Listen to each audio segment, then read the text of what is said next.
I am the newly elected National U.S. Women of Today president. And we had our convention over the weekend, and so we were just elected on Saturday. So I'm going to ask you to have a little grace for us, because unlike Minnesota, we don't get any training ahead of being elected. So it's kind of like just jumping off the deep end. So we're kind of learning as we go. So if you have questions that I don't know the answer to, or we don't know the answer to, I will be happy to get that information and get back to you. Please ask questions as we go along. I would like to just take one moment and have any of my staff that are on the Zoom call introduce themselves real quick. Staff, Janice is here, I know. This is Mary Hansen from St. Cloud. I'm your new USWT secretary. Thank you, Mary. Janice Teskey, the USWT Extensions Director. Thank you, Janice. This is Lisa Hahn. I am the U.S. Women of Today Programming Vice President this year. Thank you, Lisa. This Shelley, is, are you on? I am. This is Shelley. Can you hear Good. me? Okay, I this is can. Shelley Hahn, and I am Wellness and Personal Development Program Manager. And no, Lisa and I are not related. And they spell her name differently. Okay, and Shelley Matthews is the membership vice president, and she had an earlier commitment, so she might be on a little bit later. That everybody? Did we get everybody? Okay. So just a little background of history. U.S. Women of Today was established in 1985. So we are beginning our 40th year. This will be our 40th anniversary. Minnesota is starting their 75th year, but Minnesota includes the Mrs. JCs, the JC women, and some of that history. Well, US began when that name got changed to Women of Today. So I think it's real interesting, in a lot of the reading that I'm doing, Minnesota was very instrumental in starting the U.S. Women of Today. So they had already trademarked the words Women of Today. And so they gave permission to the other states to use that as long as they became part of the national organization. So these are the first 21 states that joined the United States Women of Today. And in their first year, now this is 40 years ago, their dues were $200 each state. 50 of that stayed with the U.S. Women of Today, and 150 of that came to Minnesota to help us pay for our attorney bills. So there was a lot of, help set up with trademarking and chartering and all of that. And so Minnesota had an attorney, and they used that attorney to help also set up the U.S. Women of Today. So Minnesota has been a very intricate part of U.S. Women of Today since the beginning. We have just adopted at our last convention new vision, mission, vision, and benefit statements. We decided we wanted to do a benefit statement rather than a belief statement. Many organizations do belief statements, but we thought for our organization, it made more sense to adopt a benefit statement. Mission is to provide opportunities in the areas of community service, leadership training, personal growth, and work in partnership with multiple charities. Our vision statement is we are passionate people of action, empowering individuals to make a difference in their lives and communities. And the benefits that we came up with were unite our vision to make a difference through service and community involvement, enrich and empower individuals in our communities, foster a welcoming and inclusive social experience, gain confidence to lead, and create supportive connections as we develop lifelong friendships. So we thought that really encompassed what Women of Today was. So that is we just adopted these approved these at our convention over the weekend. So the U.S. Women of Today has two conventions, a mid-year convention that is either the first or second weekend in October, In this coming year, it is the second weekend in October in Omaha. And our annual convention is in June in Duluth, the 13th and 14th of June. So both of those are close. Certainly hope a lot of people from Minnesota would be able to come to those. That would be wonderful. The U.S. Women of Today also has a foundation. It started out being the U.S. Women of Today Foundation, but they changed it to now it is called the U.S. Founders Charities. So it's very similar. You can see some of that information there. I'm not going to read it all, but it's very similar to our foundation. It supports the U.S. Women of Today. They have scholarships. They have help for extending chapters. So there is financial help there through charities, very much like our foundation is.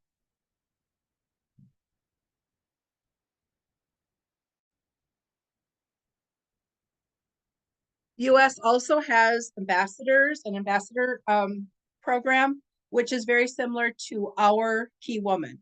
An ambassador is that highest honor that someone can earn on the US level. Very much like our Key Woman, people are nominated. It goes through an acceptance process with judges, and then they are honored as an ambassador. So in Minnesota, we have a chapter mailing. On the US level, we have a Today's Leader, and those are sent out bi-monthly, starting with July, August, and the dates are there.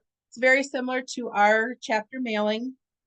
You're going to see that many things on the US level are very similar to what we do in Minnesota. There'll be updates from the staff. There's updates from the other states. And just like registration forms, just the kind of thing that we would put, same kinds of things that we would put in our chapter mailing. These would be emailed to your president and chairman of the board that will then email these down to the chapters, and you could share those with your chapter members or share them at a chapter meeting. Jane, did you also share in there that the state presidents write in that also? Yes, I did, I think, but maybe I didn't explain that well enough. Thank you, Nikki. So that's Nikki Anderson, one of my presidential assistants. So each president in the back of the Today's Leader does a little blurb from their state, because it's really fun to hear what's going on in the other states and see what's going on in the other states. Thank you, Nikki. And anybody, please jump in if I'm forgetting something or if there's more that you want to add. Please, please, please. Okay, Hey, so we have, yes, Jane, yes. that if you're looking for different ideas from other states, that's a good spot to see it too. In those articles. Right. Thank you. Things that they're doing, different projects they're doing, fundraisers, they're doing that kind of thing. Thank you, Cindy. Mm-hmm. Okay, so in Minnesota, we have CIPs that come out each trimester. On the US level, they have SIPs, state information packets. So again, very similar to our CIPs, those will come out from each of the staff members on US to their state contact, and then that information will be passed on to the chapters and the members. Okay, we're going to kind of go through some of the positions and the areas that we have, and just kind of talk a little bit about some of the things that fall under that. So Shelley Matthews, you're not on yet, are you? Okay, so on the US level, STEP falls under the membership vice president. So STEP is a tool that you can use in your chapters to help with growth and activation of an individual, especially the newer members. Like step 1 is something that's completed in the first 120 days of membership, the first few months. So that's just really good to kind of help get them active, get them kind of involved in Women of Today. Then step 2 is completed by the member in the first year, so the first 12 months or less. And then step 3 is completed by members that have belonged more than a year but less than 5 years. And then some years ago, we added step 4 to be completed by members that have been members more than 5 years. So step 2, 3, and 4 include president. And my challenge this year will be to fundraise or educate on a website called breastcancer.org. My mother was diagnosed with breast cancer in her early 60s. And one of the first things I told my mother was it was a cancer that was passed down mother to daughter. So I've been having my mammogram since I've been about 30, 35 years old. Just, being proactive. But this site is not, it is not a research. They don't do anything with research. It is a support and information site for people with breast cancer, people who are supporting people with breast cancer. There's this huge glossary on there that you just can click on all different things. You can click on, hormones, treatments, non-chemo treatments, chemo treatments, just a world of information. And anybody who is dealing with breast cancer, I just really think it's a great site. And it's not something that I really was aware of until I started doing some research onto what I wanted to do as my challenge. So that is the challenge of those to complete in those steps, is to either fundraise, donate, or especially educate on it. I think that they certainly will take donations, but even more so, the more people that we can become aware of this site and spread that information out there, I think is going to be a good thing, because unfortunately, breast cancer touches many, many of us. So that is the challenge under STEP. And now is STEP, I think that's an online form in Minnesota. Is that correct? Yes, Cindy, you're shaking your head, yes? Yeah. Okay. We use them we have them online and sorry? we use the US forms. Okay. You link to the US forms. Yep. Thank you. Okay, and so then those go to the membership vice president on the US level, and then you're recognized by the membership vice president for those. They also go to the CMVP on the Minnesota side. Thank you, Tevian. Sure. Okay, Friendship Day is the first Sunday in August. And so that's recognizing chapters who hold a special event to recognize Friendship Day, to get to know fellow members better and have fun. The event can actually be held anytime in August, but there is a form to fill out. It's just a little short form. It's not like a great big long form. There is a form online on the US site. I'm not sure if it's on Minnesota web pages or not. But then you can send that in, and that you would be recognized by the membership person.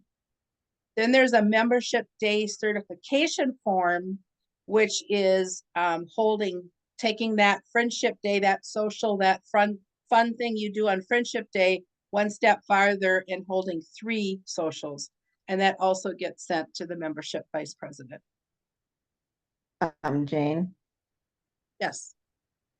and that's called the Fellowship Builder certification, right?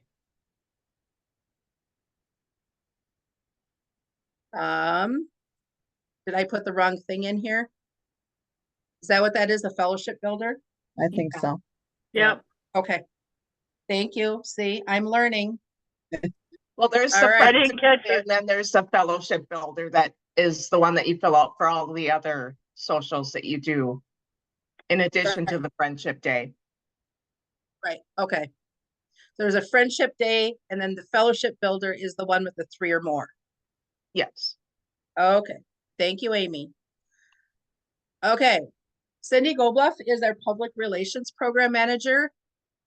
Cindy, are you on? Okay. So we did we were able to get the 35W bridge lit up, but it is actually July 2nd, not July 1st. The governor had plans for July 1st, so we couldn't get July 1st. But the garage or the the bridge will be lit up on the 2nd in red, white, and blue for Founders Day. And I think it's kind of a big deal when Minnesota is going into celebrating their 75th year and US is their 40th year. So I think that's really fun to celebrate. So sunset that night is 9:03 and it's lit up 30 minutes before then. So if you want to get there like 8:15, 8:30, because it takes a while even after sunset before you can really see the color to it. They light it up 30 minutes ahead, but it's really till it starts getting dark, it's hard to really see the color. So we're going to be putting information out on Facebook. It's the same, we would meet the same place we did last year. And I've got Cindy Gobluff is working on posts, so that will give you more information about, we're meeting like right below this where the Stone Arch Bridge is, and then kind of down along the river a little bit. You'll see us once you get there. Okay, also under public relations is a Founders Day is July 1st. And that just celebrates our beginning day when Women of Today was founded. And so there is a Founders Day participation form that you can complete, and that gets submitted to public relations. And we changed the name. There used to be a shout out with pride form. We changed that last year to shout out with public relations. And that is around Women of Today week. Different activities that you do around, I think it's got like 3 or 4 different activities you can choose from to do. That you can submit for Women of Today week. Actually, we have changed that now, so that form, Cindy, do you want to talk about that form? Sure, it's actually done something that can be done each trimester. You can send it in and get a certification. And if you do it all 3 trimesters, you're recognized at the year-end annual convention. So it's like having a post on Facebook. There is wearing your like chapter shirts somewhere, an article if you have a local newspaper, a proclamation. There's a variety of different things that you can do, and you have to do 2 or 3 of them each trimester. I know Women of Today Week, Founders Day, and volunteer recognition. Thank you. So you'll be recognized each trimester, but then also recognized if you would do all 3 trimesters. And they changed that because otherwise it was really only targeted for Women of Today week. So it was a form people really only did once. And the thought was that we wanted to encourage different PR activities throughout the whole year, because PR is so important. Okay, Janice is our extensions director. Do you want to talk a little bit, Janice, about your area or your goals? Goal is to have at least, I can't remember if I said 2 or 3 extensions by the end of next year. I mean, we're working on 2 here in Minnesota, but there's a couple other states that have kind of been looking at different communities. So I'm going to reach out to people who've been working with those areas to try and get those extensions completed as well. Might mean some travel to those states to get those intent to extend filed and completed. Cool. Thank you. So our programming vice president is Lisa. Lisa, did you want to talk about your area? I sure can. Thank As you see, you. the first thing listed is the project library. Well, it's my goal, and I hope Minnesota helps me with this. I want 5 projects submitted to PVP at US Women of Today. So any projects that you have that are just phenomenal that you would just want to share, feel free to send them my way, and I will make sure that they are shared on the website so other chapters in other states can see what those are. And it doesn't have to be extensive. You can give, just a few sentences, explaining what it is, how much time, if it was a fundraiser, if it was something, a social, any fun thing like that, just send it my way. If I need more information, trust me, I will contact you. I'm not afraid to get a hold of you if I think it needs a little more information, but send them my way anytime you can. The Community Connections Report is completed by your Minnesota Programming Vice President, Michelle Kuzak-Jones this year. And each trimester, that's why it's very important for each chapter to make sure they give her, all the chapters give Michelle their hours that they've reported on all their projects. That's why we love it when you guys fill out that a trimester project report form and get it sent in, because Michelle will get all of those forms and she will send them my way so I can report them at the US level. And everything counts. I mean, it's a big help on the US level when we can get all your hours, donations, fundraising, just all the fun things you guys do. Yeah. The next thing is the Outstanding Achievement in Programming. Well, my goal, if I remember right, is 50 of those. Yeah. So, and it's not hard. I think I have to review the form again, but I'm pretty sure it's on the website. And if I'm not mistaken, I saw Amy posted links to some of the forms already in the chat. I saw that pop up. So thank you, Amy, for doing that. But if you have any questions on those, give me a shout, a text, an email, and I will certainly reply to you if there's anything I can help with. So yeah, there. Any questions, just let me know. Thank you, Lisa.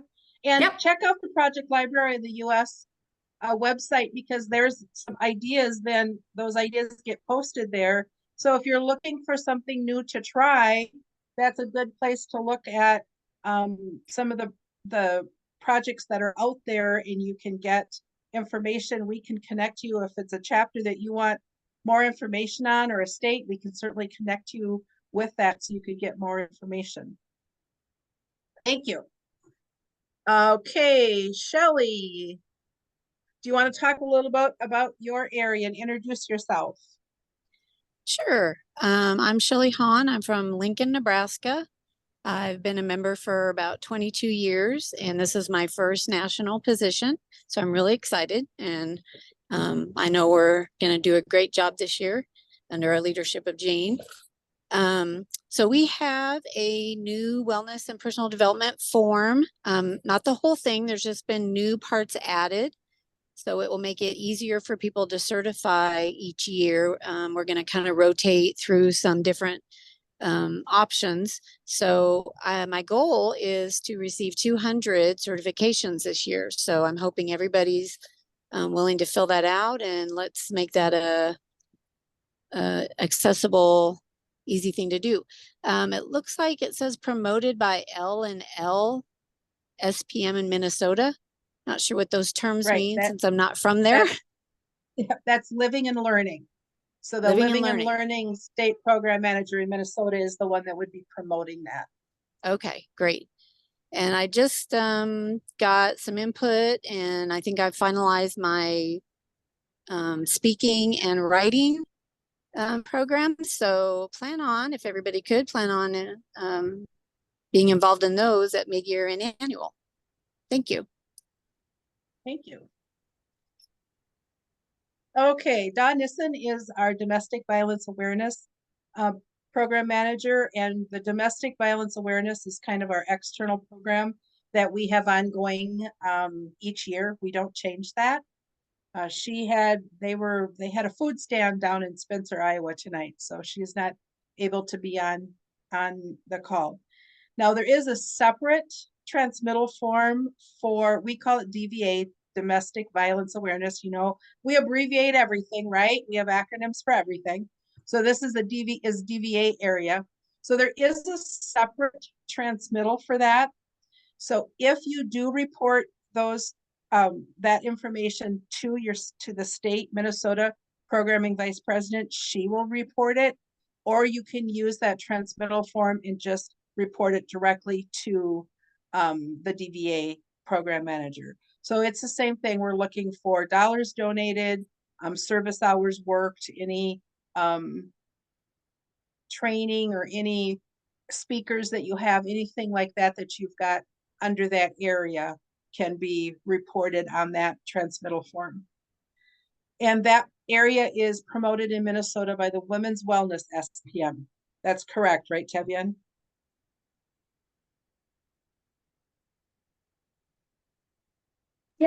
Yes, that's correct. Thank you. Oh, Okay. actually, no. Actually, no. DVA is promoted by Community Connections. Oh, okay. Yep, it's promoted by Community Connections. She got that right. Okay. Thank you. All right. Now it's me. So one of the things that we recognize on the US level is called an All-American chapter. An All-American chapter is kind of looking to help encouraging chapters to plan and accomplish and be more of a well-rounded chapter with a variety of projects and activities.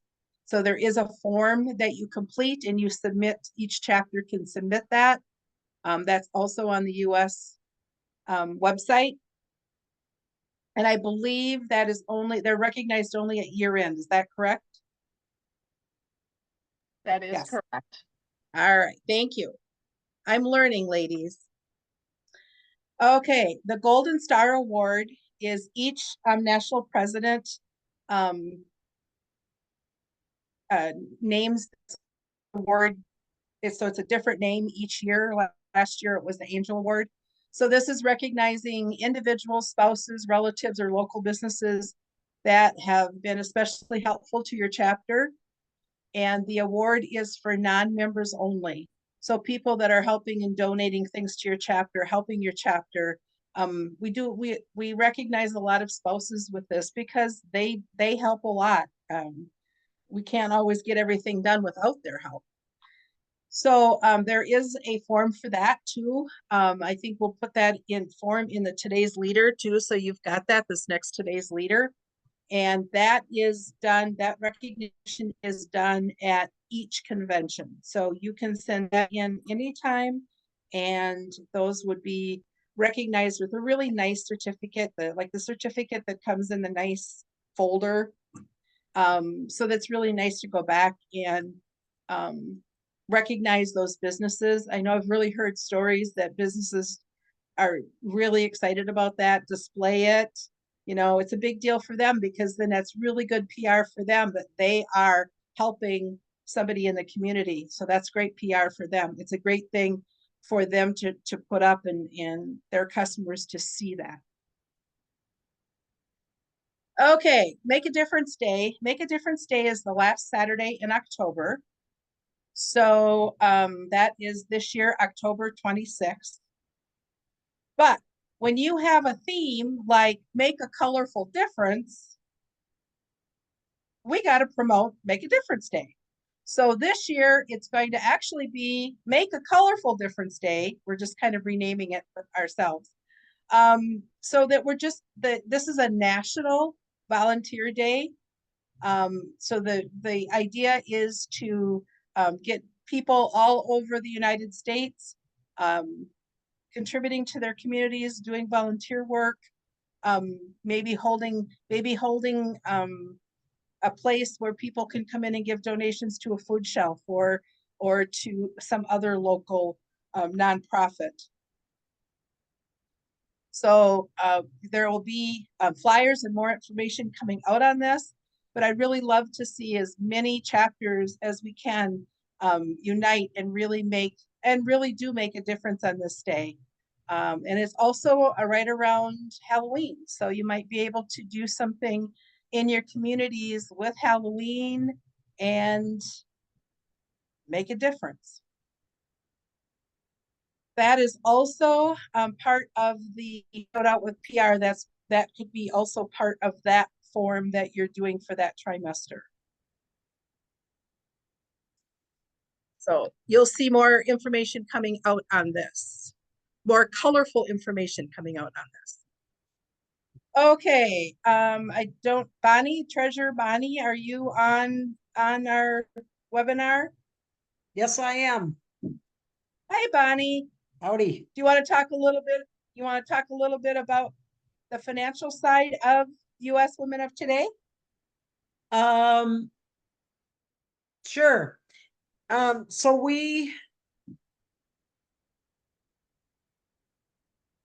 just waiting for the clock to quit because that was a distraction. I'm sorry.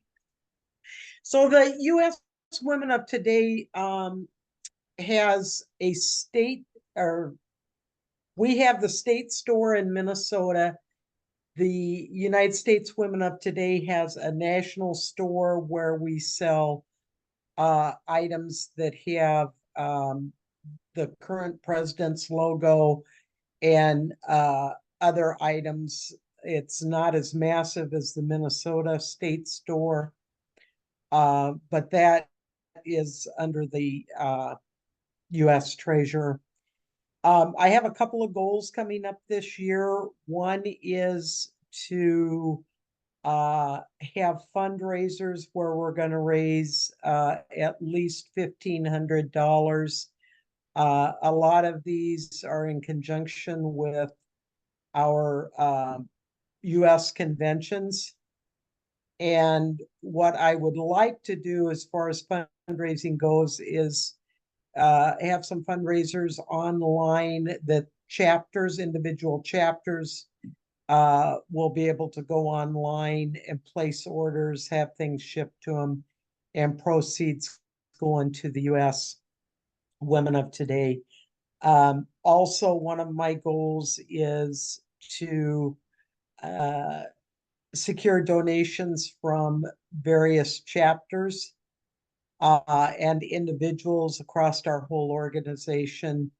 And what the money raised for the through fundraising and through these voluntary donations help pay for operational things for the U.S. Women of Today.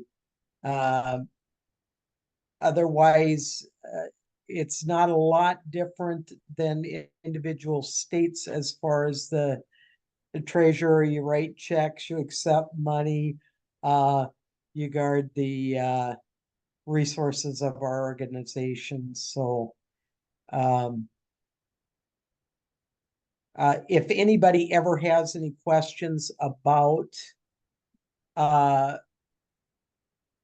their checking accounts or why we do whatever we do, reconciliations and that kind of stuff, I'm always available to answer questions. And I think I've rambled enough. Thank you, Bonnie. And Mary Hansen is our U.S. Women of Today Secretary. Hello, everyone. Secretary is a position that I'm sure you are all familiar with. It's the record keeping for our organization, whether it's just in your chapter level, Minnesota's districts level, your state level, or now on the national level. I'm going to be responsible for contacting secretaries. I would really like to connect with the people that do your local newsletters, so I could see those this year. And then, of course, I will be putting out the Today's Leader every other month. So generally those will come out the first of those months, July's is gonna be a little bit delayed this year. It's the beginning of our year and got a few new obstacles that we gotta overcome, but it will be going out hopefully by July 10th. If you don't get it from your local chapter, reach out to the president, see if she's got it. If not, reach out to me. Our emails will be on the US website, but they're very simple. It's our position. So like secretary at uswomenoftoday.org. So reach out to us at any time and happy to respond to you. Thank you. Thank you. And then she also does the directory. We have a directory also on the US level, which would be similar to our state plan of action. And she does that. And she's being very tactful. The reason the first today's leader is going to be late is that I am taking vacation the last half of June, and my husband and I are going to Alaska. So that is delaying a few things. I don't think that Michelle is on. You're not on, Michelle, are you? I think she had a commitment tonight. Parliamentarian on the US is very similar to the parliamentarian on Minnesota. Many of these positions really mirror what we do in Minnesota. And same thing with the chairman of the board is last year's president, Tracy Pearson. Again, they're in charge of elections, future directions. So they are, again, do many of the same things the chairman of the board does in our position.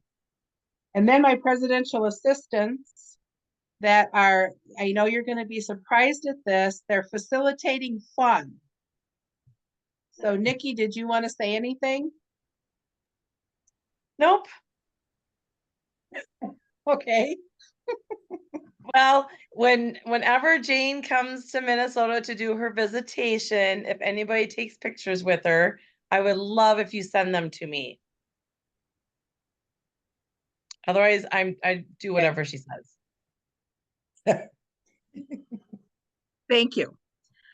Okay, the last thing I was going to talk about is Buckets of Sunshine. And the Buckets of Sunshine program is something they adopted several years ago, just so that everybody would be working together in all of the states of the US Women of Today would be working together to support one, and it's normally now domestic violence awareness. It's usually a shelter or something in the city where annual convention is. So this year it is in Duluth, and they work with the Safe Haven in Duluth. And so that is a battered woman's shelter there. And so when we get to, if anyone wants to participate in that, we would take donations that we would make monetary donation to the shelter, or they usually give us a list of items that they would like. And we encourage people to also bring items. So usually we have somebody come from that facility and do a little talk at the luncheon at year-end convention. So they talk a little bit about the shelter. We quite often go and do a visitation before convention starts and tour the shelter. So that is just kind of a short snippet of what Sunshine is.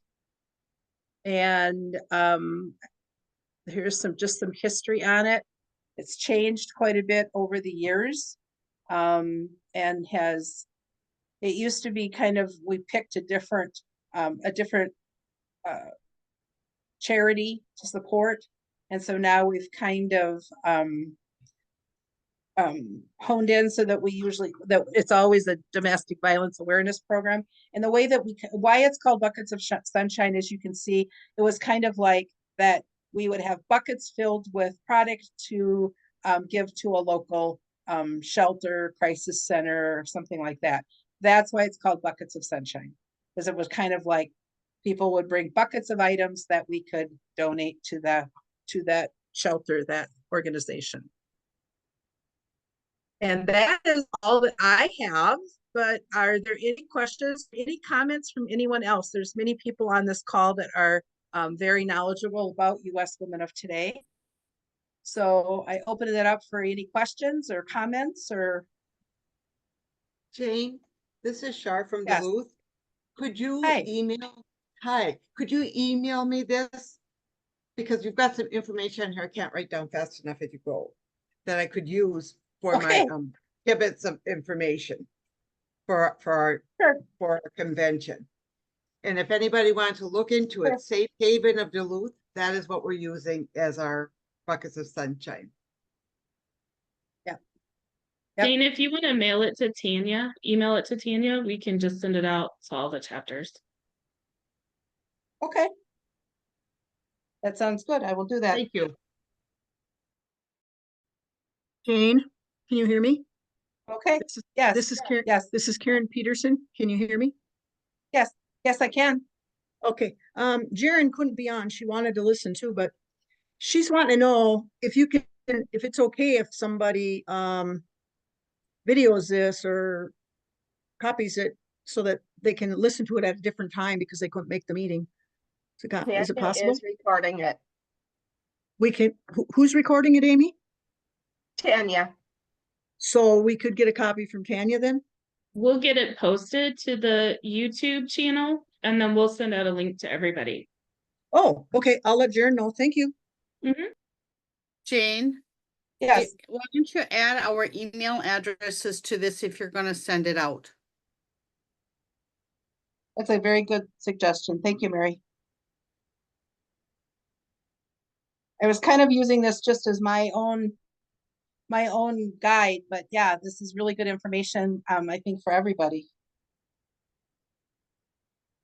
And I will make that one change for DVA to go to the community connections person. I'll make that change in here. And the Fellowship Builder Award. Thank you. Wendy Homiak asked if you could put that breast cancer site in the chat. Oh, Tavian already did it. Okay, thank you. All right. If there aren't any other questions, then that's all I have to say. Thank you, Thank you, Jane Jane. and staff. Awesome. Congratulations, Jane, again. Thank you. And thank you, Amy, for giving us this opportunity to share the U.S. Women of Today with Minnesota. It's a great opportunity for both of us to present and them to learn a little bit more about U.S. I agree. This is Tevian. Before we pop over, thank you very much, Jane, by the way.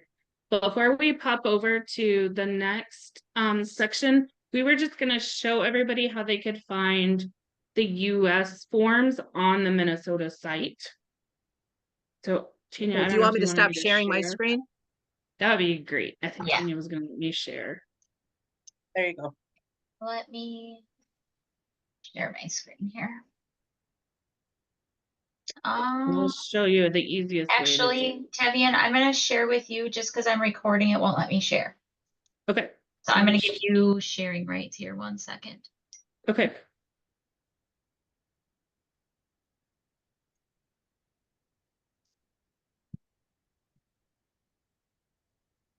Okay, go ahead.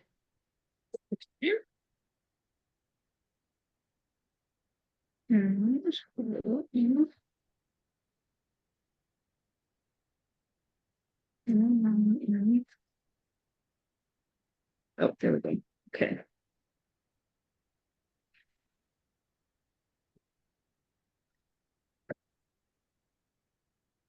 One second. Share my screen. So from the Women of Today website, if you click on the little lady, it'll take you to the member homepage. And the easiest way to find all of these US forms, and I apologize, one of them still does say shout out with pride. We'll get that fixed. Click on the forms and publications. And then if you scroll down to where it says find by form category on this side, on the left side, if you scroll down to the bottom, the last category is USWT forms. You click on it and then say go. and it will actually bring up a list of all of these forms that Jane was talking about. The other thing at the very top is a link to the website, and that will take you to the USWT website where you can find the SIPs that Jane talked about and any, the latest copies, back copies of today's leader, that sort of thing. But all of the forms, these should link to all of those. And if you ever find an issue with them, just send an email to the CSC and we'll get them taken care of. But this is about the easiest way I know to connect from our website to the US information. Does And that there's a help? nice little description in each of those too about what each of those does. So that's great. Yeah. So easiest way I know to get connected. There you go. Any questions about that? All right, then I'm going to stop sharing.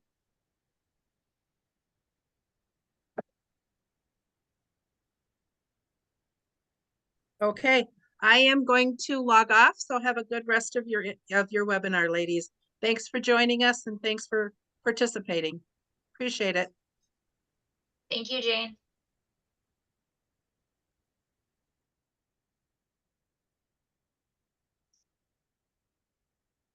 Debbie, I made you a co-host, so whenever you guys are ready, do we want to take a quick break? We're ready to go if you You're are. ready? If Okay, everyone's- then go ahead. Go ahead and share and you guys can get going. Okay. Good evening. Can everyone hear me? Mhm. All right. I am Deb Fremming and I am your state program manager for the priority area. And this year it is the first year with the REACH program. And I'm excited that we have 3 speakers here tonight, 3 members here from the Hutchinson School District. And the first person I'm going to introduce is Rhoda Hubbard. She's been teaching for 25 plus years. She has a master's in education and counseling and chemical dependency counseling. She came to REACH in 2015, and I will let her introduce her cohorts from here. Good evening, ladies. That's so funny. My doorbell just rang. They're going to have to wait. I have no idea who that would be. Hey, you guys have an amazing organization, and just sitting in and listening to some of your meeting and how organized and all of the different things that you do, you guys are really, really busy, and that's fabulous. And we are super grateful and excited to see what this partnership will do for REACH and for you guys too. I work at the Hutchinson High School REACH classroom. Like Deb said, I'm a teacher, and we've got a little slideshow. We just want to show you real quick, but I want to introduce, I'm not sure if Kate is here. Caitlin Fritch is my co-teacher. When I say I'm here. Hi, Kate. Yay. And Kate's the chemical, I'll just let her talk, and then she can introduce Chad, who's our program director. All right. Hello, everyone. Like Rhoda said, my name is Kate, and I am the chemical health specialist for the Hutch School District. And I also work in the REACH program at the high school as a counselor. So we are just really grateful to have our partnership with you guys, and just appreciate everything and how much we've worked with our local chapter already. It's been great, and we love the support. So I've been working in REACH since 2021. This will be my fourth school year coming up, and just in that short amount of time, there's been so many awesome things that we have worked on and that have happened for us. And so it's really exciting to just kind of continue to watch the program grow and be a part of that. So like I said before, we really appreciate all that you guys do in our partnership with you. And I will pass it over to. She cut out. Oh, Do I do my own intro? I can do it. you're on, bud. Good. Hi, everybody. I'm Chad Harlander. Quick funny, when Rhoda's doorbell dinged, my dog started barking here. That was awesome. And then, ladies, I have to apologize because I was on the football field. I knew we had this meeting. I knew it was important. I wanted to get to it. So I told our assistant coaches, I got the Zoom meeting. Make sure I'm out of here in time for it. So they kicked me off the field. I come home, I open up the Zoom, I open up the meeting, and you guys are mid-business, so I apologize for interrupting your meeting. Please forgive. Like Rhoda said, Kate said, super excited about this opportunity. Reach started in 2007. We're going on 18 years of the program, and there's nothing fancy about how Reach started. We really had a goal to create a safe place in a school in Hutchinson. At that time, Hutchinson had a challenge with failures, and dropout rate was pretty high. And my background's in family counseling. I did in-home family counseling for 14 years with Greater Minnesota Family Services. I'm still an employee with them. I contract with the school district. And so when we started Reach in 2007, we got a population of the kids that were probably 2 feet out the door and not very happy with education, just very angry, and they had every right to be. They had a lot of needs that weren't being met. The schools, like all schools, had social workers, had counselors, but for whatever reason, there just wasn't that connection being made. And so in 2007, they reached out to me and asked if we'd be willing to start a program. And I asked it to be under one condition. That would be for all kids. I was working at a different school district real quick. They had a program, it was an at-risk program. We are not label people. Rhoda, Kate, myself, we do not like labels. Everyone has a story. That program was just for kids that qualified for special education. So when Hutchinson called me, I said, under one condition, I wanted it for all kids, because we knew with the kids that we're working with, we had a lot of kids walking our hallways that qualified or that did not qualify for services that needed support. And so we initially started with about 25 kids. We finished that year servicing about 70 kids.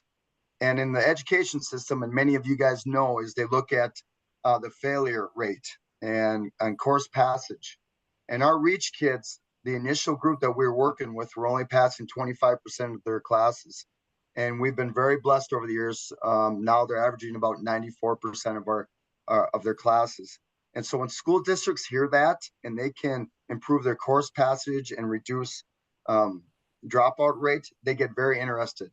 And so what we started 18 years ago, we're very blessed to say, is in 42 schools in Minnesota, South Dakota, and then in a couple of weeks, I'll fly down to Dallas, and we work with Dallas as well. So we're just in a very good position. And like I said, it's nothing fancy. We've just created a safe place for all kids.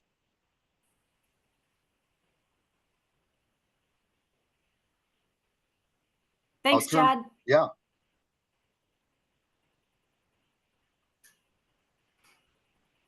All right, I will go ahead and start the slideshow here. And we can Get just rid zip of- through it really quickly. Yeah. What Chad talked about, there's a couple slides in there, and we want to get to kind of QA and just kind of answer any questions that you guys might have. REACH stands for Relationships, Education, Accountability, Character, and Hard Work. And when you kind of think about it, most things we can kind of fit into those 5 categories. And you can just zip real quick, Deb. That was our high school team. And I just think that, no, you're good. Sorry. Nope, you can leave it right here, Deb. So these are the numbers that Chad was talking about, the failure rates in the school district. And we had a very supportive administration, and that really said, you know what, this is something that we want to do, and we want to go there, and we want to meet the needs of those kids. And we recognize that it's not just academics, what's going on in a kid's life. It shows up in academics. And so why aren't they performing? Why are they dropping out? What is going on in their life? And when you approach academics from a whole student kind of perspective, you really start to understand, like Chad said, everybody's got a story. Nope, you're great. And so Chad, you can speak to this and kind of your own personal story if you want. Yeah, and real quick, thanks. I appreciate that, Rhoda's. School for me, I came to school back in the day. I would be probably what they call today the at-risk kid. I went to school because it was safe. I had a role in my family. I was the protector. My dad was bipolar, and I was just my role. I had to protect. So a lot of times I went to school, it was safe. Education was not my strength, probably still isn't today. But I was very blessed as I had some adults at that school that put academics aside and wanted to know me as a person and get to know my story. So as you see, those kids, at-risk kids, you know, and I'm sure Rhoda's and Kate will talk about this. In REACH, we have kids that have 4.0 GPAs. We have 3 sport athletes, and we got kids that are struggling with mental health, chemical health. We do have some kids from the special ed population that we serve as well. And at the end of the day, as we said earlier, every child that's walking through our educational doors has a story. And that's where we're at, is to meet them. When you walk into Reach, you're seen with a fresh set of eyes. And the ultimate goal is to give our children a sense of belonging. Yep. Go ahead, Deb. So behavior tells us something, and a lot of times schools only address behavior in a punitive kind of way. And so what we do is we recognize that there's a lot of things that kids have gone through, and it makes sense because I'm sure we can think of things in our own life that have shaped how we think, how we approach life, how we feel about ourselves, and all of that impacts what we do. Next. So we asked the question, and this is taken from something that's called trauma-informed, and trauma-informed education doesn't talk about like, what's wrong with you? Like, why are you acting like that? It asks the question like, what happened to you? And Reach matters because we ask that question. What's going on? Like, what's going on in your life? And kids are wanting and willing to have that safe place to be able to set down some of those big things. The world that we grew up in is not the same as the world today, whether it's technology or just the constant connection and, or I guess the fake connection, because I think that technology gives a false sense of connection. And then you add COVID on top of that. It's, more than ever, we need to really meet kids where they're at. You can go to the next one. So there's some studies that came out, and it just showed that mental health is, there's a reason that kids are hurting, and the numbers show that. Depression, anxiety, you can go, Deb, those numbers are through the roof. Suicide attempts and suicides are up, and just increasingly, we have kids that are feeling disconnected, disengaged, disenfranchised, and they are persistently sad or hopeless. And that shows up as failing grades, attendance issues, dropping out. Kate, if you're still on, will you just kind of talk a little bit about what you see with chemical health with kids and those that coping skill? Yeah, for sure. So we see kids that, obviously we're here in Hutchinson, and just like any other school district, we're really struggling with chemicals with our kids. And, when they're using chemicals and vaping and smoking weed, and we're seeing it at the rate that we are, those kids are so much more disconnected from school. They obviously struggle to come to school. They struggle to remain in school and to be kind of locked in and focused on their classes. And so that leads to just a really challenging time with passing classes. We have kids that are getting behind. And ultimately, just really setting themselves up for failure. We have had a number of students this year, probably more than previous years, that have actually accessed support and treatment in whatever format that looks like for them, whether that's more of an outpatient level or even maybe more residential type treatment. And so we're definitely seeing, as this increase in mental health rises, we're also seeing a pretty sharp or drastic increase in chemical use. And those things definitely go hand in hand. And so just trying to work on that and address that at the school level, it's definitely a challenge. Yeah, thanks, Kate. Next step. So you can kind of flip through this. So whether it's adverse childhood experiences, right, which is a way to kind of measure the impact of abuse, neglect, or household dysfunction. You can go to the next one, Deb. 70% of our students persistently score a 4 or above. Chad, do you want to talk about ACEs a little bit and what that means to have a score of 4 or higher? Yeah, so ACE is just measuring the amount of trauma that a child may have had in their youth or currently are experiencing. And so it's a 10-question questionnaire to kind of gauge the amount of trauma a child may have. And so we'll do that with our students. And like Rhoda said, a 4 or higher is kind of that like red flag, and what studies have shown and the experts have found out that without support or intervention, that those kids with a 4 or higher normally will end up with severe mental health, incarcerated, or unfortunately, loss of life. And so that, as Rhoda said too, our kids are averaging, a score that's 70% or 4 or higher. And sadly, we have kids that are in the 7 and the 8s. And that's just not Hutchinson. That's schools across the US. Yep. Go ahead, Deb. So some of the issues that our kids are really, that they consistently score high on are living with folks who have alcohol or drug use problems, feeling insulted, put down, or other, we would call that probably emotional or psychological abuse, and then just not feeling loved, not feeling connected, not feeling important or special. Go ahead, Deb. And so this idea of resilience, the ability to bounce back from difficulties, you can, what's the answer? And there was a guy that did a study, and this is kind of a common thing. It's a book, and maybe you've heard this phrase before, that just one caring adult can make a huge difference in a child's life. And just knowing that they have somebody on their side, in their corner, that isn't focusing on the academics, that isn't focusing on some of that stuff, but more like, we care about you. We care about what's going on in your head and your heart, can make all the difference in the world. Go ahead, Deb.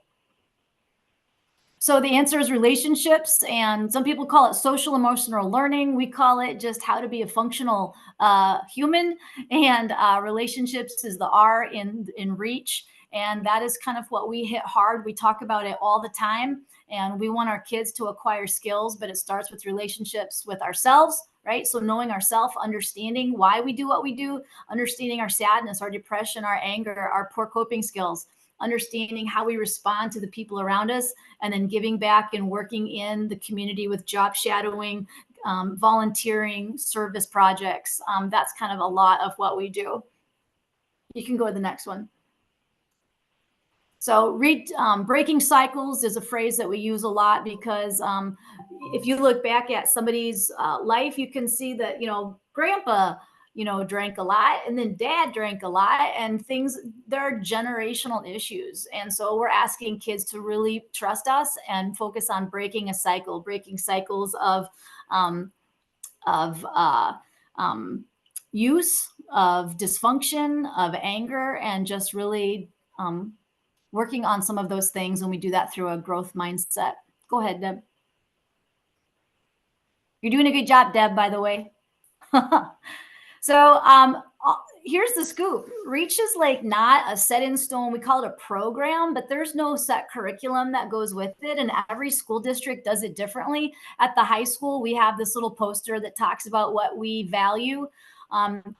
Kate and I did this really great thing with our kids at the beginning of third try. Welcome to Change, Population U. We talk a lot about change.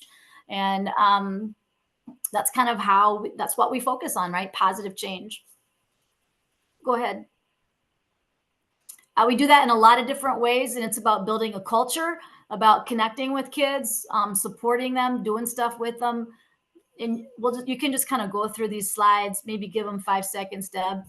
We celebrate graduating. I could tell you stories. Kate could tell you stories. Chad could tell you stories about all these kids on this page and the things that they've gone through. We do teach, actual skills, right? Life skills. Understanding negative beliefs, understanding why we think the way that we do. We do it through lessons and circles. Chad, you can speak a little bit to the youth leaders if you want. Sure, or we're very anything. blessed. Yeah, very blessed to work with our community youth leaders, and those are youth ministers from various churches. So 2 times a month, once at the high school and once at the middle school, our youth leaders from the various churches will come together and lead our character building activities. And I think the one thing you guys are probably hearing that you've heard from Rhoda and Kate, why REACH works, of course we're creating that safe place, but we're not just creating it for that one kid, we're creating it for all those kids. So you bring these population of kids, whether they come from the normal family or an at-risk family, or they're the 4.0 GPA, when they walk in that room, there's nobody better than anyone else. And they build this support group, this family, this team. And you'll hear us refer that to a lot. REACH is a family, we're a team. And that's across the state. Whenever we send out our mass emails, everything's always addressed as reach teams, reach family. And these kids build this relationship with each other, and they count on each other, and they lean on each other, and they're able to take that mask on and say, hey, you're going through the same thing I am too. So we're just very blessed to be able to work with the community, work with you guys, obviously, too, and hope to grow this. Go ahead, Deb. Just some of our kids, the ways that we try to be involved. Chad, he and his middle school kids did a huge gratitude and kind of a thank you thing throughout the year last year, which was amazing. You can talk about that, Chad. Yeah, well, and Rhoda said it earlier, you know, our goal is to give back to the community. I think it's the best thing we can teach all our youth is to give back, and it's not about you. And so at the middle school, we did 36 weeks of acts of kindness. And the high school does the same thing. They're out in the community, whether they're traveling and going to Chanhassen to feed our starving children, or they're doing something locally too. That's just a big value we have within reach to teach our kids. Partnerships with the community. This is where you guys, we really are excited about, whether it's helping other schools maybe start their own 5K. We were really blessed years ago to have a couple step up and ask if we wanted to partner, and they do a 5K right around Halloween. It's called the Spooky Sprint. It's a huge community event, and those dollars that are raised go towards scholarships for our students to be able to go to college or a trade school, or just get any kind of additional education so that they can go out and get their dream. Chad has a great partnership with Chad Greenway and with Chris Hockey, and that's given us a lot of exposure. Go ahead, Deb. And then also, and you guys in the middle, those were the recipients of the Reach Gives Scholarship this year. Each of those kids will get $2,500. Equal access, job shadowing, leadership opportunities, and just building a culture of celebration, growth, and connection. And we're like moms to our kids, and many of them say that we're like their parents. and so we've created trust with them and a classroom culture.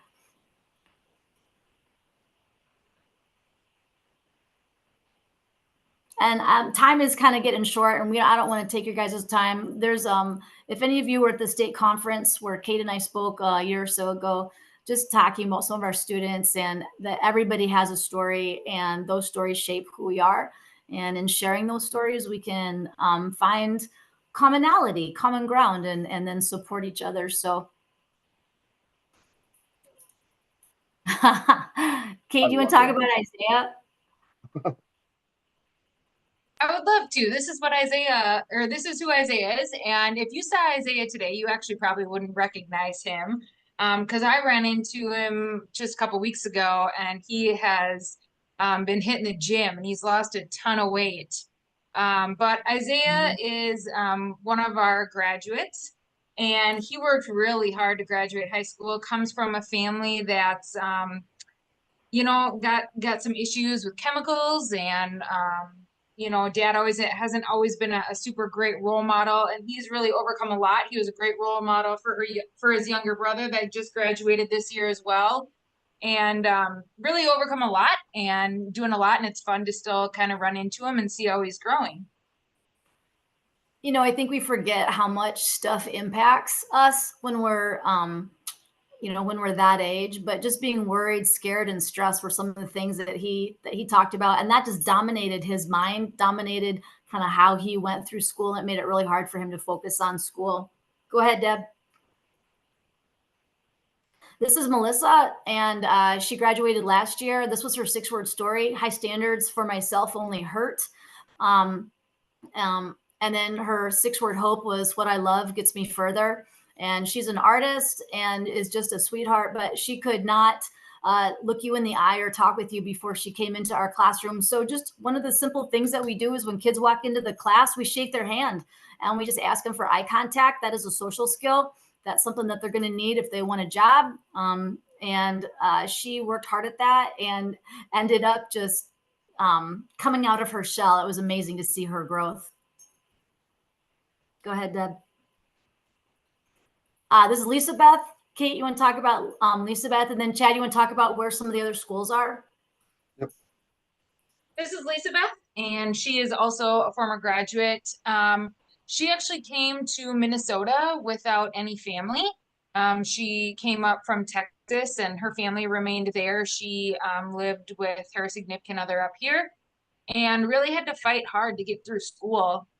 Attendance was a challenge for her, and just kind of overcoming some of those barriers with anxiety and just stress, depression, things like that, and doing it without any family here. So one heck of a fighter, super independent girl, and super proud of her for graduating last year. Mm-hmm. Chad, go ahead. Yeah, real quick. So some of the schools that we're working with, and we're really kind of spread around the whole state. You know, northern Minnesota, we're up in Virginia, Minnesota. There's a number of schools up there, the Northern Learning Center area that serves a number of schools we're working with. We're in Austin, Minnesota, Alexandria, Stewartville, Jordan, Lester Prairie, small town, Buffalo. Yeah, like I said earlier, the name, I wish I would have had my list. So forgive me for not having all those, and I sure can get them to all you guys.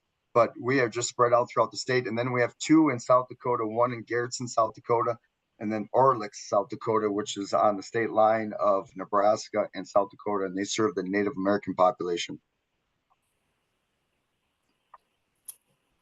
Yeah. And what, kind of the day-to-day operations are just on Mondays, we have a weekend check-in where kids just sit in a circle. We talk about our weekends. On Tuesdays and Thursdays, we do academics. Wednesdays, we do goals. And then Fridays, we have activity. And like I said, this isn't proprietary. Every school who does this can do it however they want to. This was great. This was a kid that took a yearbook class, and they gave our students a survey. And some of the responses were just really, it just kind of reaffirms that this is a necessary thing. Why did you join REACH? I needed a place to take a deep breath and know that everything's going to be okay. My mental health, schoolwork. I just needed a place where I could feel relief. You can go to the next one. Favorite part of REACH is it's family here. Teachers care about their students, the connection and comfort. People are helping and accepting, and they hold me accountable, which is a huge thing that we focus on, accountability. Kids act like they don't want accountability, but accountability helps them feel safe. And so we tell them, look, if we stop hassling you, if we stop getting on your back about your grades or talking to you about what's going on, that's when you need to worry, because talking about and holding you accountable just shows that we care. Mm-hmm. And a safe place to be myself. This was just a quote from some research that we were looking at. So just from their own mouths, improves their attitude, grade up, work ethic, help them become more confident, coping skills, handling anxiety, plus passing their classes, which gets them across that finish line, gets that diploma in their hand, and it's just the first step that can then take them further. And it's just something to accomplish. And we'll just end on this slide, Deb. Okay. What makes the REACH program special? I think it's the teachers who care. It's a hard job. Working with some of these children is really, it's difficult, but they know that we're there. We're not going to go anywhere. Kate could tell you stories of her chemical health kids that she has been burned by. Chad, I know, you give your heart to a kid, and it hurts to see them make decisions that aren't good for them. But we're there the next day, and just continuing to encourage them and cheer them on. If I could say one thing, just one last thing before we go to questions, is the last day of school we had at the middle school, similar to some of the stories you saw. I had an 8th grade girl walk in with her letter, and she put the letter down on my desk. And all the kids are excited. They're running out. It's the last day of school. They're jumping on buses. But she stayed after to put that letter on the desk. And in that letter, she said, not all of us come to school being seen or loved at home. And I just want to thank Reach for doing that. And that's the goal. The bottom line, that is the goal, that we see every child, that they are loved and they're supported unconditionally. Mm-hmm. I don't know if you've heard that phrase before, but kids who are loved at home come to school to learn, and kids who aren't come to school to be loved. And that's what we try to provide for them, as a safe, loving environment for them to learn about themselves, break some cycles, and get past their classes. Yeah.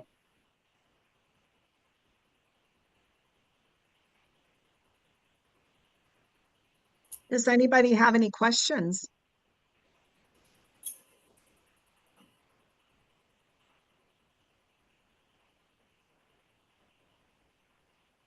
All right, good job, team. We explained everything so well that there are no questions. Actually, there's a couple in the chat. Oh, okay. Okay. The legalization of weed, are you finding more difficulty with assisting students?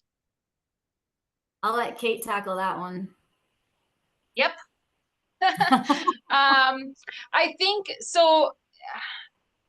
I think it's really accessible to our kids. I think vapes are absolutely killing us because they're so discreet, and whether that's a nicotine vape or a THC, you know, that weed vape, they're so discreet and they're so easy for kids to get away with using in the bathroom.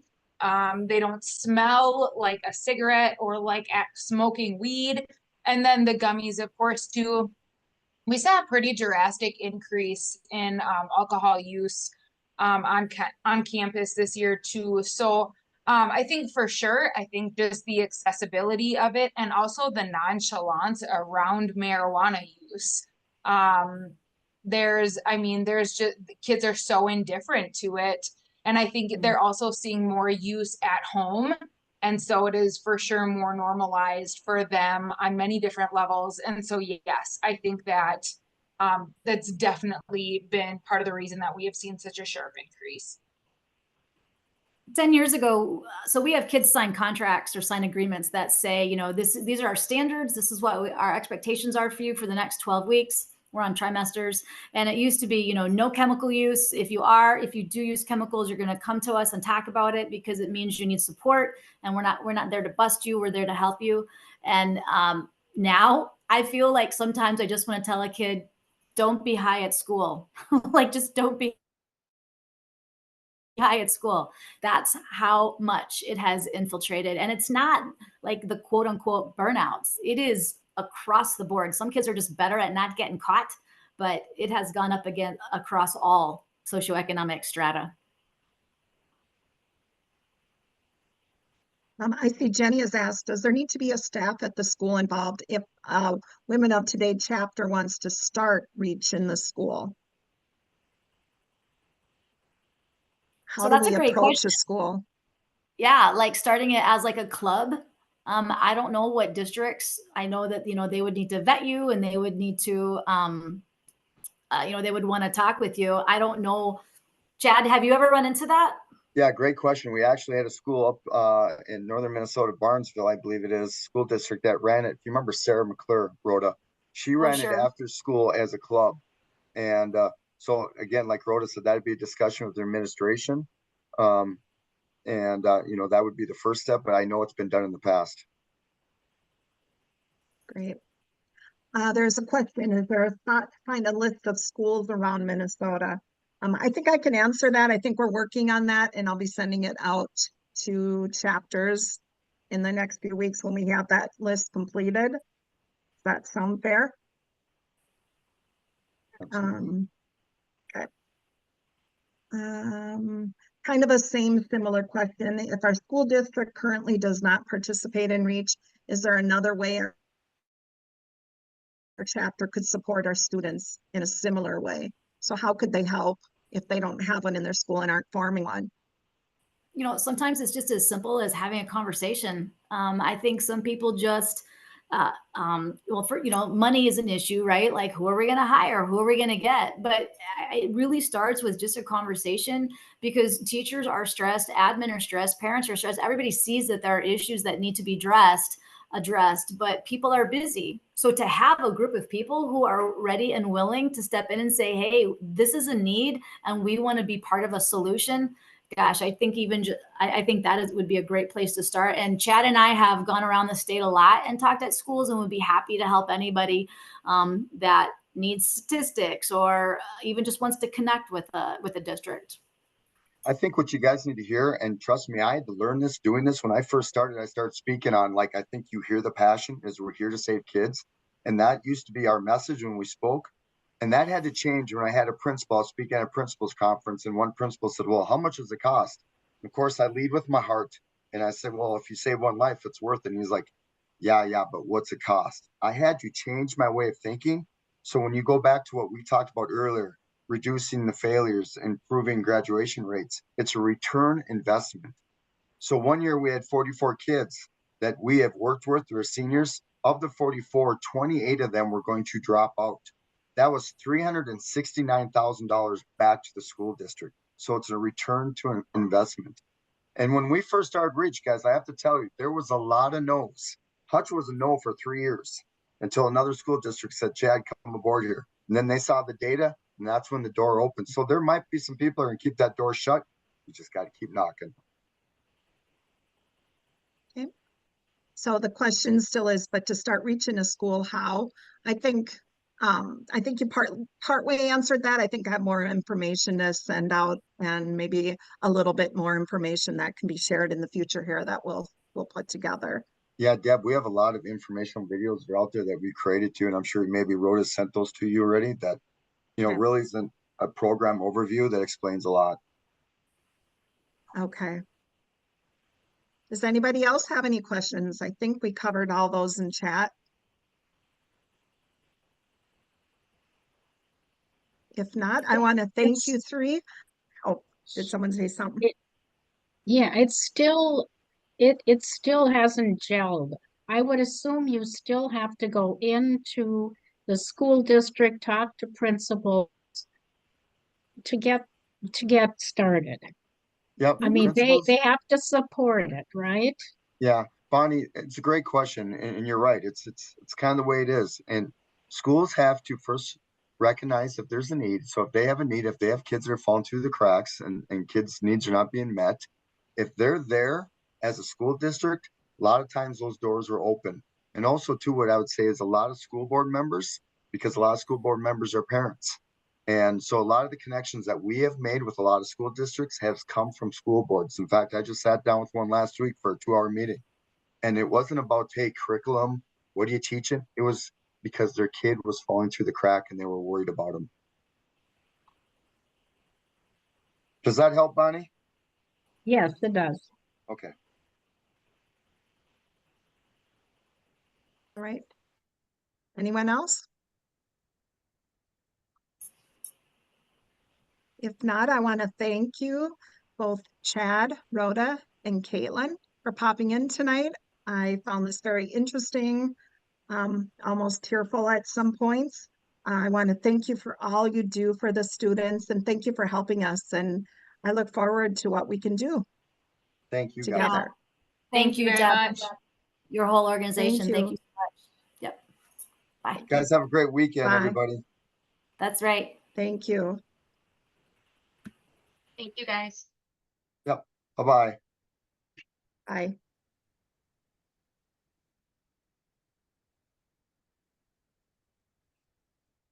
Teresa, are you on? I am. Do you want to share your screen? Yes. Okay, I gave you host before I ran down to the basement. We had a wall cloud go by. I know I've been watching I think we're good up in the cities, but I've just watched it darker and darker and darker. So that's always fun. All right. Let me share my screen. Bear with me. This is the first time I've presented on a Zoom meeting, so hopefully everyone can see my screen. And we can see it. Awesome. All right. Well, first, yes, I want to say thank you to Jane and her staff, and also Deb and the staff from Reach for giving amazing presentations. Lots of learning going on here. And if you don't know me, my name's Teresa Carpenter. I'm with the New Hope chapter. And for those of you that are in District 8 and were at the last district meeting, this might look a little familiar. This was a presentation that I had given at our district meeting in April on stress management. And the reason I chose that topic was because April was Stress Awareness Month. Without further ado. So, today, this evening, we'll define what stress is, identify your symptoms of stress and how it can manifest, learning some management techniques, and then making a plan to manage those.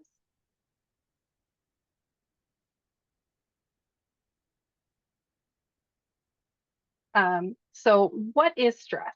So at its core, stress is a physical and emotional reaction to what we experience in response to challenge or demand.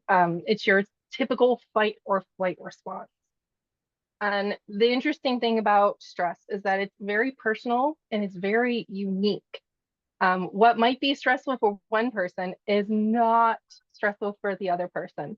I can tell you now, leading up to this presentation, my heart started racing.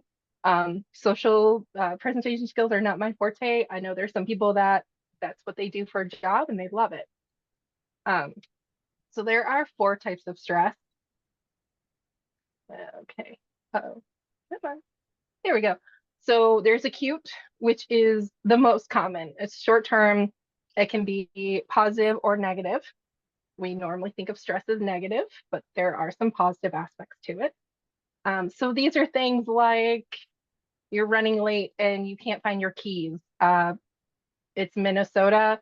All of the construction that we deal with right now, trying to find new routes to get to where you need to go. Just simple things like that. Chronic. So this is characterized by being consistent and persistent. It can stem from traumatic events. These can be things like chronic illnesses, mental illnesses, dealing with a family member or loved one, being caretaker for a family member or loved one.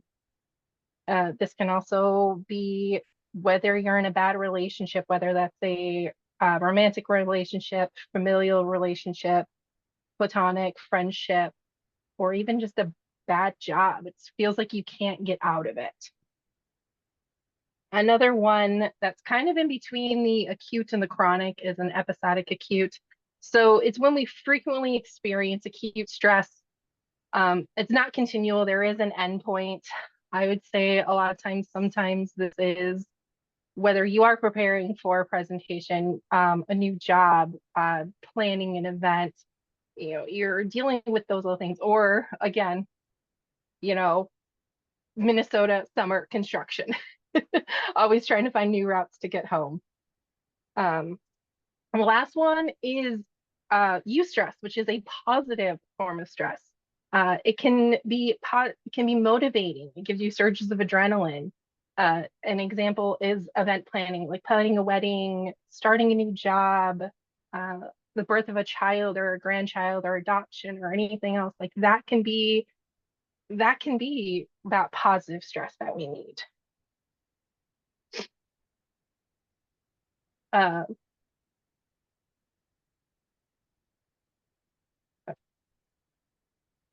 So some ways that stress can manifest. So physically, emotionally, behaviorally. Physically, a lot of times we think of stress, we feel it in our body. We feel that tension, whether we get headaches or we feel it in our back or our shoulders, we feel that. It can cause a lot of digestive issues, indigestion, overeating, not eating, your heart rate, sweating, It can cause, being tired and cause fatigue. Emotionally, of course, being worried a lot, being irritable. Sometimes you don't have the motivation to do things because you're so stressed about thinking about something, difficulty concentrating, memory problems, and behaviorally, you know, definitely it disrupts your sleep, your diet, your exercise. It can substance abuse, whether that's drugs, alcohol, food, whatever. And then your chronic symptoms, especially having that long-term stress because it's releasing hormones into your body, is a big thing. Especially we talked about last year was a huge thing of heart disease. Chronic stress can lead to heart disease, high blood pressure, your mood disorders, so anxiety, depression, skin diseases, sleep disorders, a whole list of things that being chronically stressed and not being able to manage it can lead to.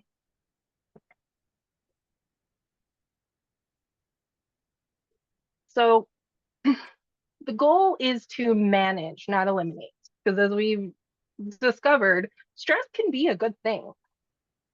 It keeps us motivated. Sometimes we need that stress in our lives. I mean, how many of us are describe yourselves as working well under pressure? I know I'm one of those that I will probably get things done a lot quicker to my deadline than earlier. So it can help. So techniques like stressors are very personal and unique. An example I tend to think of is, the coloring that is geared toward adults. There are some people that's their go-to. They'll color and everything else. I know a lot of chapters have coloring socials. That's one of the socials I went to when I was first interested in my local chapter. And then there's some people that is a very distressing thing for them, and it will not work for them. So things like lifestyle changes, exercise, healthy eating, getting adequate sleep, time management, and setting boundaries. So breaking things up into little chunks to be able to deal with a bigger issue, setting boundaries, learning when to say no, and which I know can be very hard for some of us, and learning when you need to take a step back. So social support, find those people and find and stay connected to those people who will give you that social and that emotional support, those people that are your sounding board, that can be your ranting, that can be your help brainstorm. And kind of in the same vein, also identifying the people that are the ones that are causing you stress, unnecessary stress, and working through that. Another way is positive self-talk, reframing your negative thoughts, lots of positive words of affirmation, making time for your hobbies and your interests. So find what you love to do. For me, I know it's crafting. I know a lot of people like to garden. People like to exercise. That's a stress reducing thing. So finding that and then practicing your gratitude. Some other management techniques and kind of more physical is some relaxation exercises. And if you Google this, it can be, you will find a plethora of different resources online of different relaxation exercises you can do. One simple one is deep breathing, and knowing, sounds very silly, but knowing how to breathe. And a lot of it's just you breathe in for a count, you hold it, and you breathe out, and you repeat. My daughter, her school does some social emotional learning curriculum. And one thing that she had learned, and a cute technique, is if you need to practice some breathing, do you want to smell a cookie or do you want to blow out a candle? So you would inhale to smell the cookie and exhale to blow out the candle, and that can help you with your breathing. Another relaxation technique is a visualization. So you would think of a place that's calling for you, whether that's at a beach or a lake, in your backyard, or for me, it'd be a coffee shop. And you paint a picture of it in your mind using your 5 senses of sight. So what do you see? With a coffee shop, I would see the patrons around me. I would see the cozy little fireplaces that some of them have. The sound, what do you hear? So I would hear the coffee beans roasting, the grinding, the little milk steamer going. You got some music playing in the background. You hear the patrons talking. What can you touch? What can you feel? You can feel your coffee mug. If you're sitting in one of the comfy, cozy chairs, you can feel the softness of the chairs. What you taste. I am a chai type of person, so all the spices of the chai, tasting that. And then what do you smell? I'm smelling coffee beans. I'm smelling my drink. And just sitting there and painting that picture in your mind can really help calm your nerves. If you don't have time for that, another great technique very similar to that is a grounding technique. So working backwards from 5, again, you could use your senses to list things around you. 5 things you hear, 3 things you see, 2 things you touch and can touch from where you're at, 2 things you can smell, and 1 thing you can taste. This is also really great for if you are feeling anxious and have an anxious moment. And the last one is called progressive muscle relaxation. It's essentially where you would tighten and relax all the muscles in your body, going group by group. You would tighten them for about 5 to 10 seconds, and relax them, starting all the way up from your head, going down to your toes, and just really get that feeling of what your muscles feel like when they're tight and when they're loose. All right, so the last step is making a plan. You would identify your stressor. Notice what the symptoms of your stressor are. What are the physical? What are the emotional? What are your behavioral symptoms? And then you can choose your management techniques. The example that I had given at about two months ago was my stressor was planning the district meeting and the district enrichment. And a lot of my symptoms were actually sleep disturbances. I had nightmares that I did not have like the agenda done. I didn't have my presentation ready, things like that. And I was breaking out like a teenager, so I was having some skin issues. And some ways that I was able to manage that stress is by breaking it down into small chunks, learning when I needed to do something, what I needed, things like that. Using my family as a sounding board and as a just talking to them, and also leaning on my chapter members, leaning on my fellow district reps as well for sounding board ideas and whatnot. And there's just remembering to breathe and having that positive self-talk affirmations. And a reminder that your plan should be fluid and it's meant to change as everything is.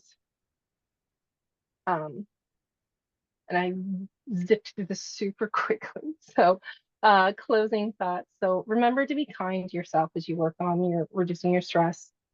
Celebrate your efforts and your progress and recognize that it's okay to ask for help when needed. Does anyone have any questions? Want to share any thoughts?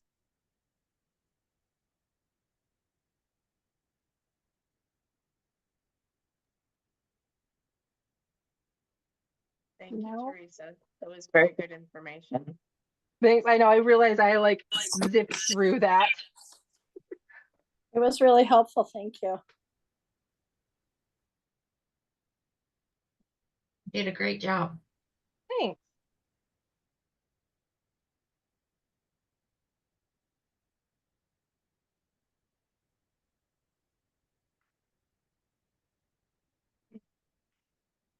I think we had some very good presenters this time. What do you guys think? Yes. I think so. I think it was great.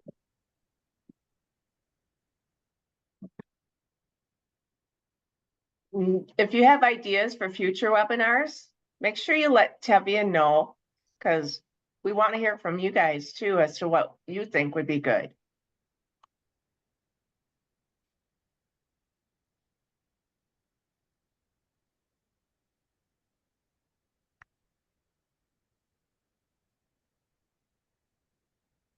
Brandy, you're on mute.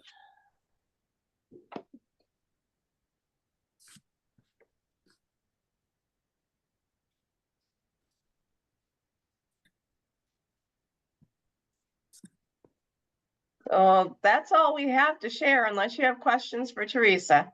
If you didn't get a chance to put your name and chapter in the chat, go ahead and do that. That way we can take attendance for success. Sounds great. Thank you. I don't know how to do that. Karen, I'll take care of you. Thank you. Bye. Thank you.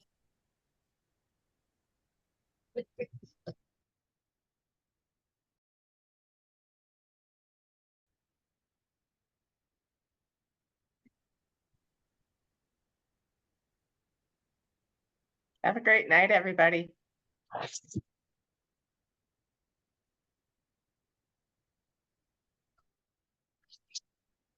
Bye, everyone. Good night. Night.